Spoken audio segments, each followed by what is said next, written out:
some issue, and he came back overweight, and he lost his starting spot last year. So if he could come back, I don't know, but it's a long shot. But I think for now, Marquette Lee, if we don't sign Bowman back, which I don't think we will for some reason, Reggie didn't seem too happy about it. But it's like Perry Riley 2.0, isn't it? Really? Exactly, that's what I thought. That's Perry Riley. So I don't think he comes back. Just sad. I wanted him back. I like him, but what do you think? Do you know much about the linebacker?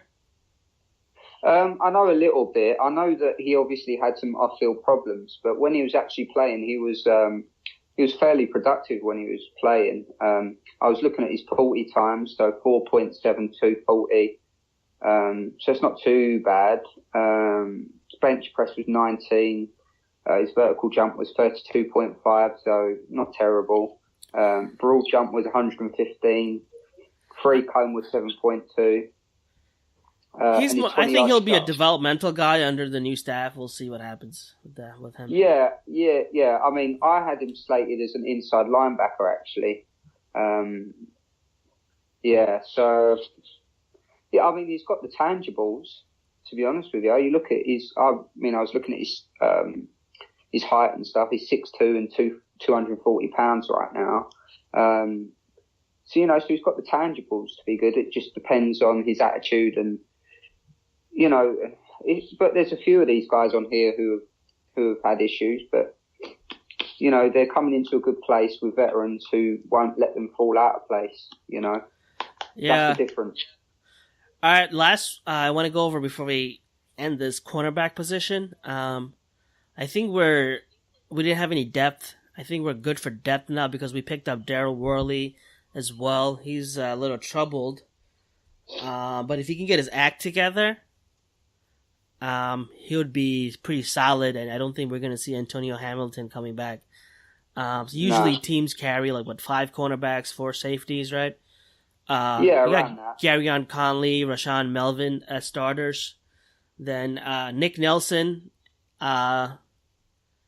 is there. I think Marcus Gilchrist is a guy who can play slot cornerback and also he can play safety. But as our buddy Rory Anderson was saying on Twitter earlier, you don't pay a guy $4 million just to be a backup, right? So he might be the starting slot.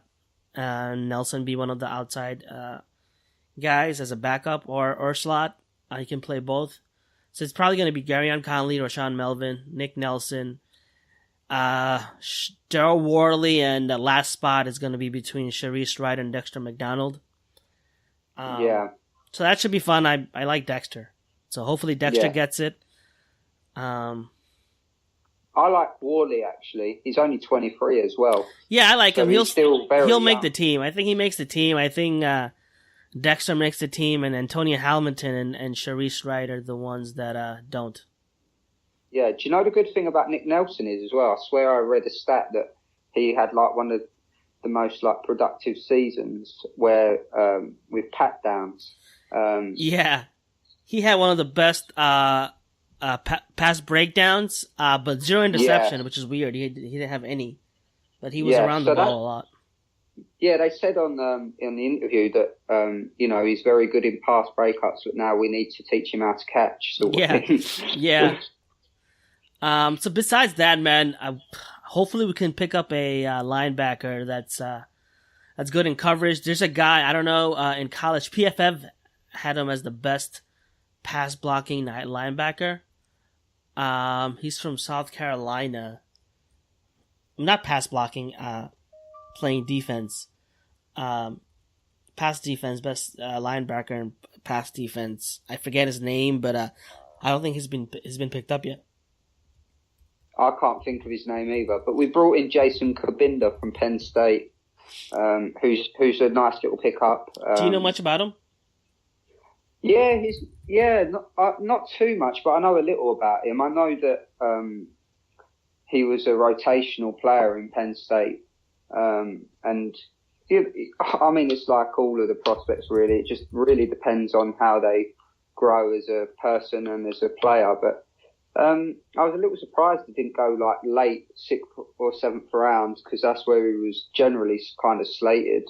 So, and to be honest with you, I don't really know too much about him, but when I did look at his stats, they weren't too bad. I can't remember them now, but they weren't too bad. So, and we brought in. I found his name. It's Sky Moore. He didn't go drafted. I guess he wasn't good overall, but his coverage was really good per PFF, and the Colts picked him up as an undrafted free agent.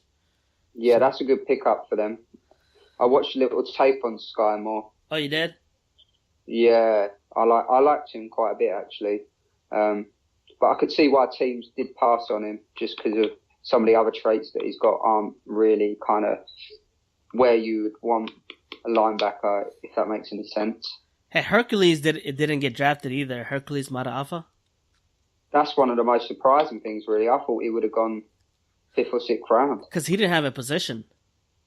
Yeah. He was a 250-pound guy playing D tackle, so that's probably why.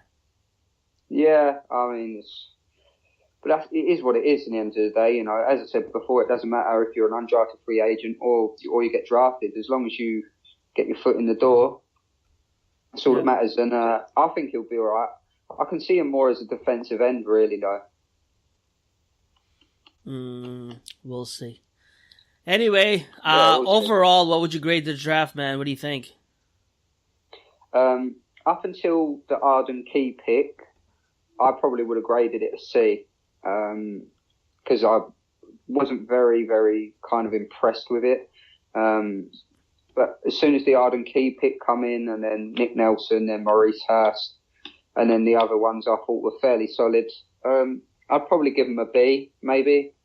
Yeah, that's what I thought. Overall, if you take the whole thing as a whole, I guess Maurice Hurst, Arden Key, PJ Hall, Nick Nelson, Colton Miller, pretty good, not bad. We also got a wide receiver, and Martavis Bryant returned one of our draft picks into him. So overall, I can't complain, man. No.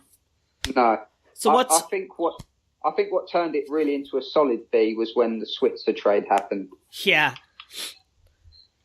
I think that made it a solid B because just getting Jihad Ward out of our roster, out of our payroll, it made it worth it. Yeah, and don't forget, Ryan Switzer wasn't earning as much as him, so you're basically getting rid of a guy who's earning more money, bringing in someone who's better, and he's not going to earn as much money, so it's a no-brainer.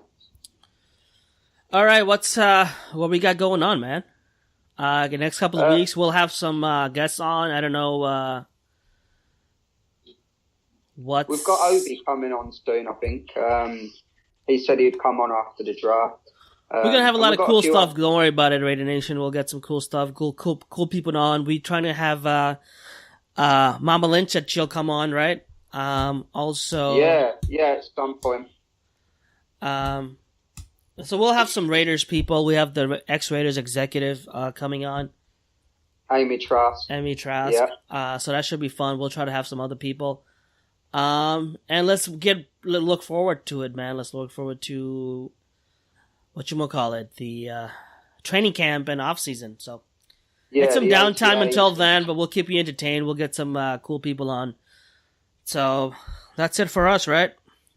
Yeah, that's it for us. But as I said before, it's not done yet. There's still things that are going to go on in the background. So don't be surprised if it pops up and you see someone's moved to us or left us, because I think there's going to be a few cuts. Actually, this coming week, I think there's going to be a few cuts. Yeah. So, yeah, just stay tuned and, we'll see you soon. All right, Raider Nation. Peace out. Don't overreact too much. Let's see what happens. Go Raiders.